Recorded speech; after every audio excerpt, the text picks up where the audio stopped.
Okay, Lucy, first fishing trip. What do you think? Loving it so far. So far, so good? Let's get on the boat so the mosquitoes don't bite. Yes, right. That's right. And what river are we on? Lower Swan River. Lower Swan River. Lower Swan River, south of Kalispell near Big Fork, Montana. Okay, first time fishing out here with my wife and with our guide, Matt. What do you think about today? What are our prospects? It looks good. Looks good today. Good, because it's not too hot, not too bright, and fish don't like it when it's bright. And this is the Lower Swan. It meanders through Big Fork and it empties into the Flathead Lake. And the Flathead River empties into Flathead Lake, forming the fork that the town was named after. Excellent. Yeah. Okay, we're inside Snappy's now, and Matt's going to help me pick out some flies.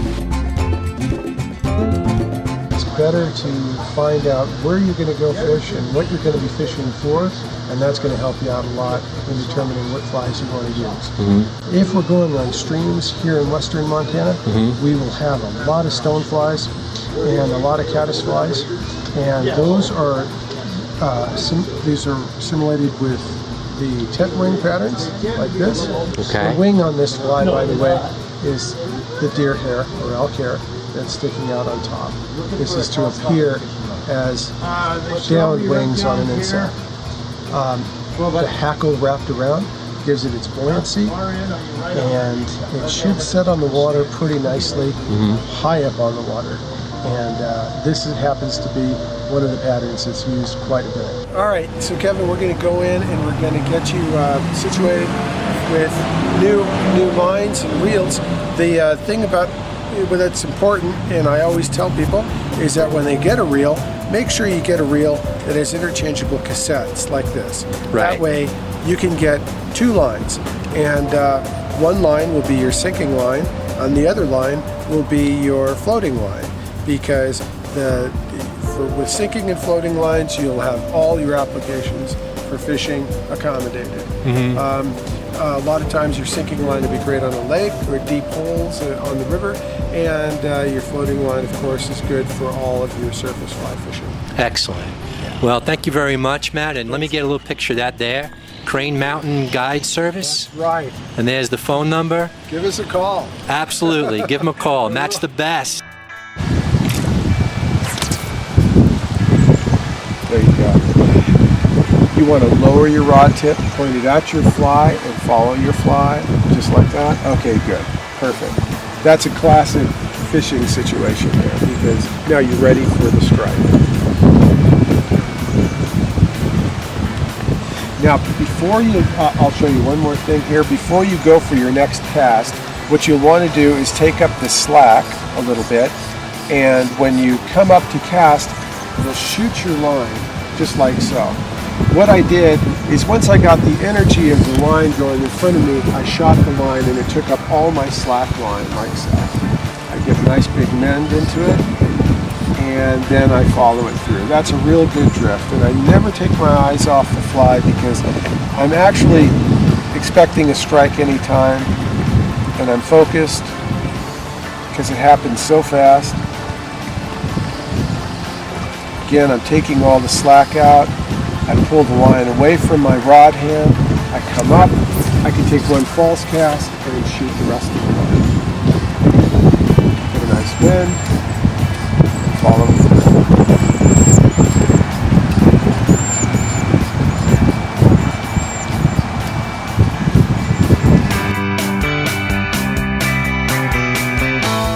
Okay, now we're ready to fish. Kevin, I need to put one on yours. Okay. Clip it short and add a little bit of floatant.